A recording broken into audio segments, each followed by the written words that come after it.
우리 1월달 이 신년도의 거룩한 습관에 대한 주제를 가지고 여러분에게 전하고 있습니다. 그 가운데 거룩한 삶의 매뉴얼이라고 할 수 있는 레위기서의 5대 제사를 가지고 여러분에게 하나씩 소개를 하고 있는데, 첫째 주일날은 번제, 즉 하나님께 나아가는 법에 대해서 말씀을 드렸고, 지난주에는 소제, 지금까지 살아가고 있는 삶이 하나님의 은혜임을 고백하는 삶, 이것을 가지고 여러분에게 말씀을 드렸습니다. 오늘은 세 번째 화목제입니다. 죄인이 용서받고 하나님과 화목하게 되는 것을 의미하는 제사가 화목제입니다. 오늘 이 화목제라는 것은 샬람임이라고, 히브리어에서는 샬람임이라고 하는데, 이 말을 영어로 말하면 샬롬, 아시죠? 평화하다, 평안하냐, 이러한 내용입니다. 우리가 한 세상을 살아가면서 사람들이 가장 많이 사용하는 단어가 무슨 단어일까라고 생각을 해보면 안녕이라는 단어입니다. 왜 그럴까? 그것은 사람이 안녕하지 않기 때문에 다 안녕을 갈망하고 소망하고 있습니다. 오늘 우리 민족도 역시 어떠한 단어를 가장 많이 쓰느냐? 안녕하십니까? 바로 안녕하지 못한 민족이기 때문에 그렇습니다. 우리 어렸을 때는, 지금은 오히려 그러한 말은 사라졌습니다. 우리 어렸을 때는 밤에 자고 일어나면 세상이 어떻게 변하고 사람이 어떻게 될지 모르니까 한마디 더 했습니다. 밤새 안녕하셨습니까? 이렇게 인사를 참 많이 했습니다. 또 하나의 인사가 있다면 그냥 지나가면서 밥도 안 사주면서 식사하셨습니까? 이렇게 우리는 묻습니다. 한국인과 이렇게 인사법이 아주 비슷한 민족이 바로 이스라엘 민족입니다. 지구상에서 우리보다도 더 많은 분쟁과 아픔과 지금도 많은 고통을 겪고 있는 나라가 바로 이 나라인데, 그래서 이들은 언제나 인사가 샬롬을 갈망하면서 드리는 그러한 마음을 가지고 있었습니다. 그래서 이들에게 하나님께서 제사를 허락을 했는데, 바로 이 샬롬을 갈망하는 제사, 바로 화목제를 하나님이 명하셨습니다. 바로 이 화목은 왜 하나님께서 평안하라 하면 됐는데 왜 제사를 드리라고 했느냐? 즉 다시 말하면 모든 우리들의 평안은 하나님과의 화목할 때만이 평안이 있다라는 사실입니다. 이 화목제를 드리는 세 가지의 목적이 있습니다. 첫째는 뭐냐면 감사하는 목적으로 화목제를 드렸습니다.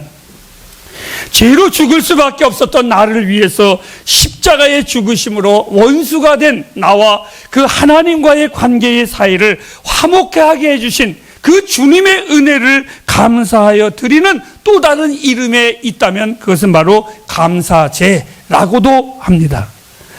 우리는 내가 모든 것이 다 잘나서 되는 줄 알고 살아갈 때가 참 많이 있습니다. 내가 큰 소리 치고 내가 무엇을 하는 모든 것들도 가만히 들어보면 전부가 다 내가 잘 돼서 지금까지 살아가는 줄 착각하는, 우리는 얼마나 자주 이 감사를 잃어버리고 사는지 모르겠습니다. 옛 말에 이런 말이 있습니다. 사람은 인생이 감사는 모래 위에 쓰고 자기의 아픔은 바위에 새긴다라는 잘못된 말이 있습니다. 그 정도로 우리들은 감사에 인색한 우리들인지도 모르겠습니다. 그런데 오늘 레위기서 7장 12절에 보면 하나님 앞에 제사할 때에 가장 중요한 것을 강조했는데 그게 뭐냐? 감사였었습니다.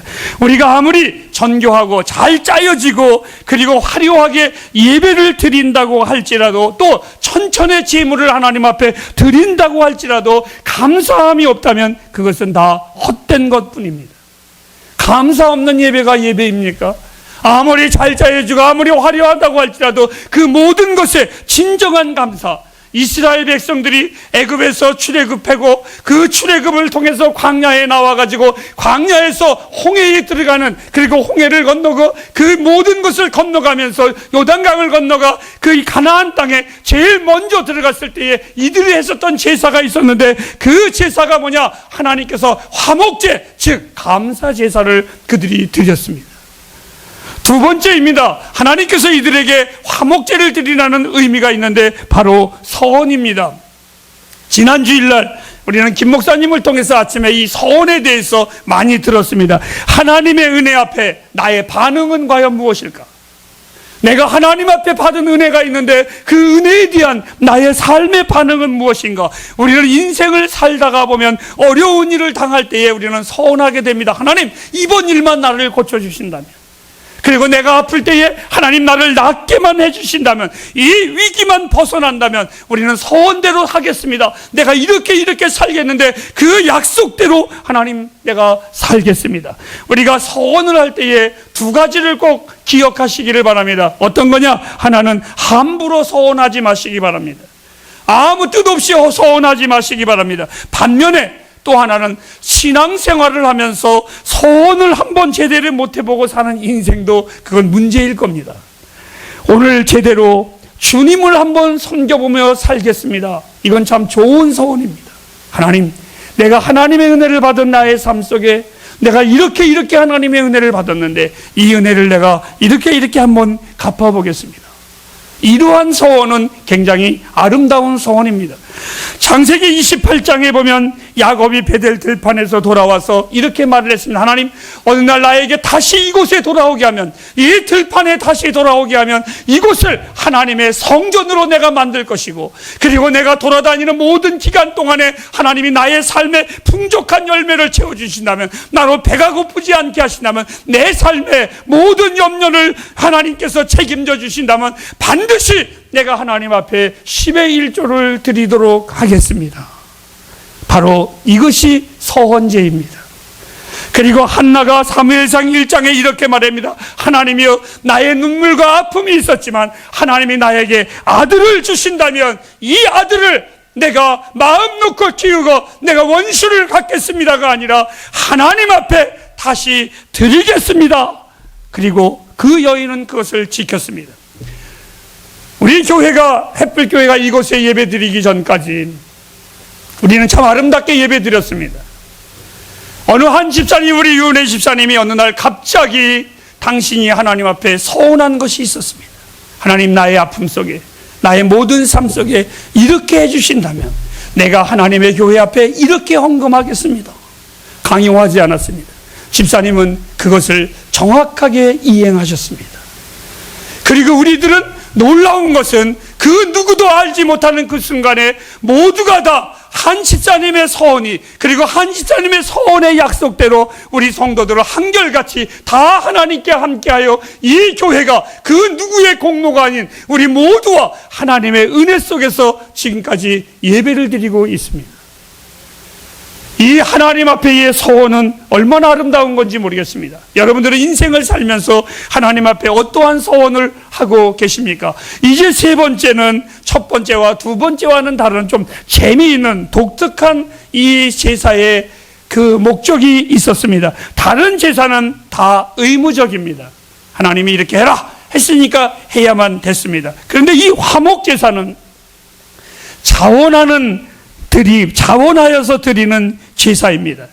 그러니까 이것을 한마디로 말하면 강요하는 제사가 아니라 자원하는 자, 신명기 12장 17절과 18절에 보면 그들은 자원하는 자는 억지로 하는 것이 아니라 즐거운 마음으로 하는 것이기 때문에 이 제사를 보고 낙헌 제사라고 이렇게 표현했습니다. 그래서 이 자원하는 제사를 드릴 때에는 종이나 노비나 자녀들이나 이웃까지 초청해서 함께 즐겁게 먹고 즐겁게 아주 기쁨으로 하는 겁니다. 어떻게 보면 많은 사람들이 야, 저 가족은 참 샬롬이야, 저 가족은 참 평안해 라고 하는 것을 보여주는 아름다운 제사였었습니다. 그래서 바울은 신약에 이렇게 말했습니다. 너희가 하나님 앞에 예비할 때에 하나님 앞에 드리는 헌금이 인색함으로나 억지로 하지 말지니 하나님은 질겨내는 자를 좋아하시느니라.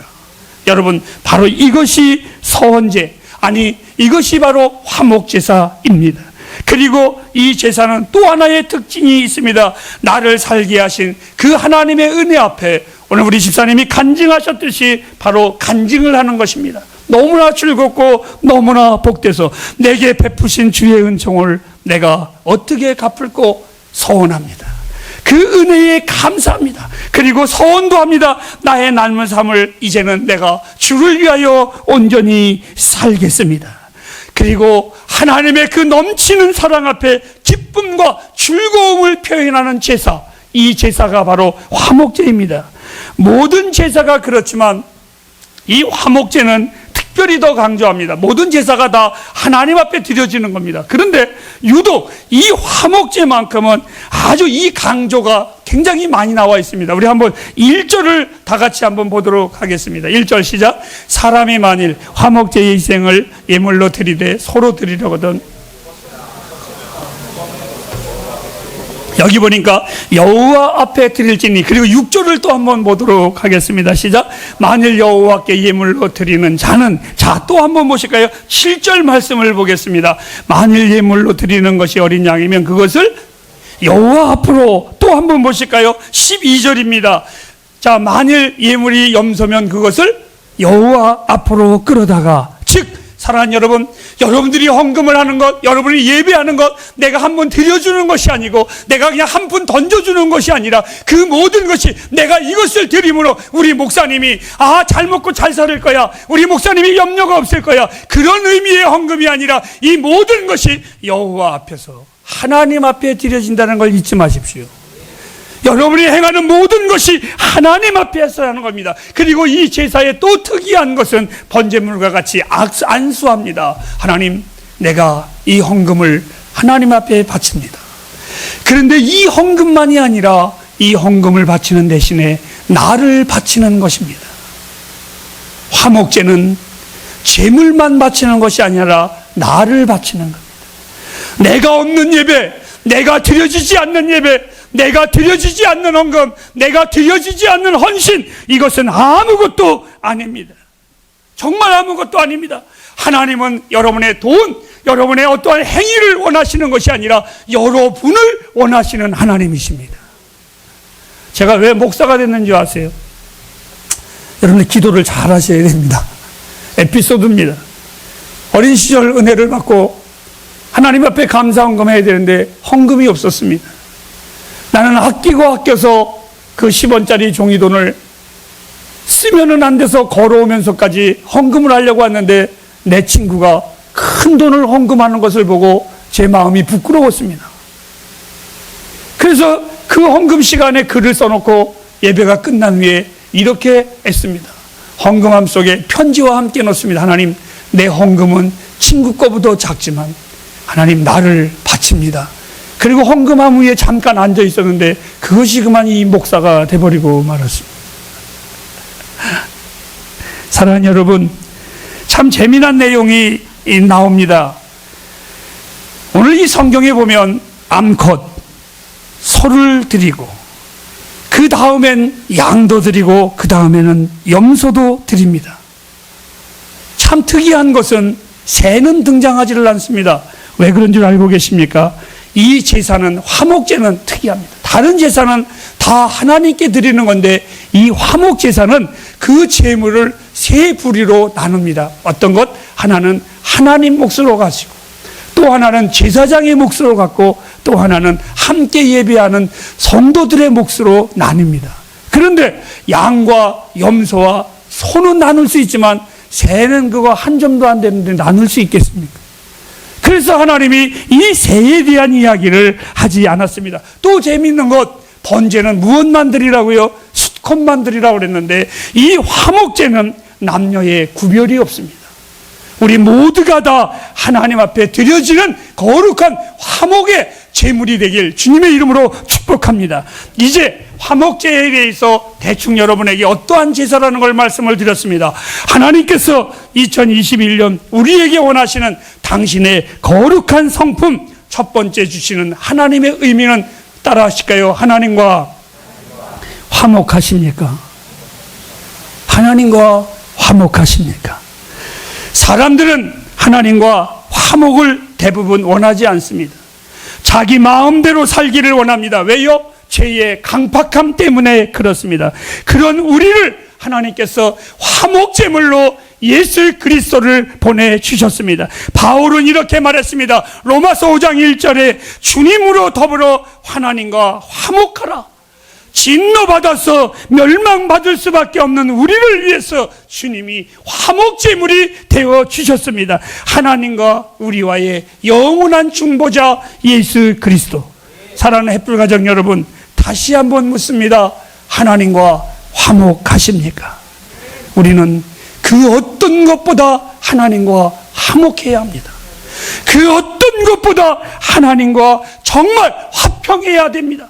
하나님은 우리의 아버지이십니다.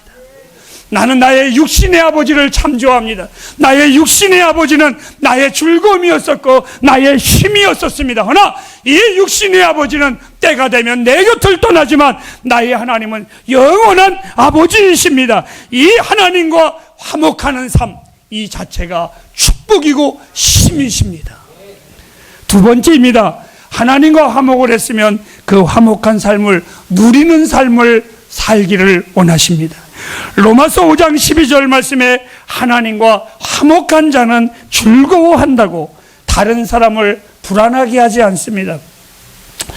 아니, 불안하게 하는 사람은 대부분 자기만이 옳다고 하고 때로는 교만한 사람의 특색이기도 하고, 또 어떤 사람은 자기가 사랑을 받지 못하고 자랐기 때문에 그러한 것을 경험하지 못한 사람들이 항상 다른 사람을 업신여기려고 하고 밑에 두려고 할 때가 참 많이 있습니다. 정말 그런 자의 마음은 진정한 샬롬이 없습니다. 제가 지난번 이런 말씀을 드렸습니다. 기억하라. 내가 종되었을 때를 기억하고, 내가 저주받은 인간이었을 때를 기억하라. 내가 애굽에 있을 때를 기억하라. 하나님과 그 용서함을 받은 자라면 우리는 능히 그렇게 할 수 있습니다. 그래서 오늘 성경은 말합니다. 하나님과 화목한 사람은 다른 사람과도 평화합니다. 다른 사람을 격려합니다. 다른 사람을 인정합니다. 자기만 잘났다고 포장된 그리스도인들을 조심하십시오. 바울은 이렇게 말을 했습니다. 영을 분별하라고. 바울은 로마서 12장 18절에 할 수 있거든 모든 사람과 화목하라고, 평화하라고. 사랑하는 여러분, 하나님이 나와 여러분의 아버지이십니다. 나의 보호자이십니다. 하나님과 화목한 자의 축복을 오늘 우리 빌립보서 4장 6절과 7절을 다시 한번 읽어보도록 하겠습니다. 하나님과 화목한 자의 특징입니다. 시작. 아무것도 염려하지 말고 기도와 간구로 너희 구할 것을 감사함으로 하나님께 아뢰라. 그리하면 모든 지각에 뛰어난 하나님의 평강이 그리스도 예수 안에서 너의 마음과 생각. 제가 설교 내용이 없는 부끄러운 간증을 제가 하나 하겠습니다. 제 머릿속에 그치지 않는 염려가 하나가 늘 있었습니다. 그런데 오늘 목사님의 말씀을 듣고 회개하라 했을 때 제가 회개했습니다. 하나님, 맡기라고 했는데 내가 이 짐을 내가 스스로 해결하려고 지금까지 지고 왔네요 하는 순간에 내 머리가 마치 아스피린 먹고 반짝하는 것과 같이 내 머리에 짐이 확 날아가는 느낌을 제가 받았습니다. 그렇구나. 사랑하는 여러분, 하나님과 화목한 자의 축복입니다. 하나님 외에는 내 염려도 내 근심도 맑게 하실 분이 없습니다. 제가 얼마 전에 우리 청년 예빈이 선생님하고 대화를 하게 됐습니다. 그러면서 뭐라고 얘기를 했냐면, 예빈아, 우리 2021년 누가 하나님의 사랑을 더 많이 받는지 거룩한 시합을 한번 붙어보자, 이렇게 제안을 했습니다. 그때 우리 예빈이가 감히 목사님하고요, 아니란다. 목사가 더 나쁜 놈일 수도 있다. 하나님과 한번 붙어보자 했더니 우리 예빈이가 좋습니다. 좋습니다. 햇불가정 여러분, 이 거룩한 싸움에 여러분들도 한판 끼시기 바랍니다. 마치겠습니다. 예수 그리스도의 십자가의 피로 내 죄를 용서함을 받았음을 믿습니까? 주님이 이 땅에 오시어서 십자가에서 한 손은 하나님의 손을, 한 손은 내 손을 붙잡아서 하나님과 나와 화해를 이루신 이 중보의 예수 그리스도, 죄 없는 그분의 의가 내게로 오고 형벌을 받을 수밖에 없는 내 죄가가 그분에게 간 그 전가의 은혜를 확신하고 계십니까? 다시 묻습니다. 예수 믿습니까? 그러면 우리는 의롭다함을 입은 자들입니다.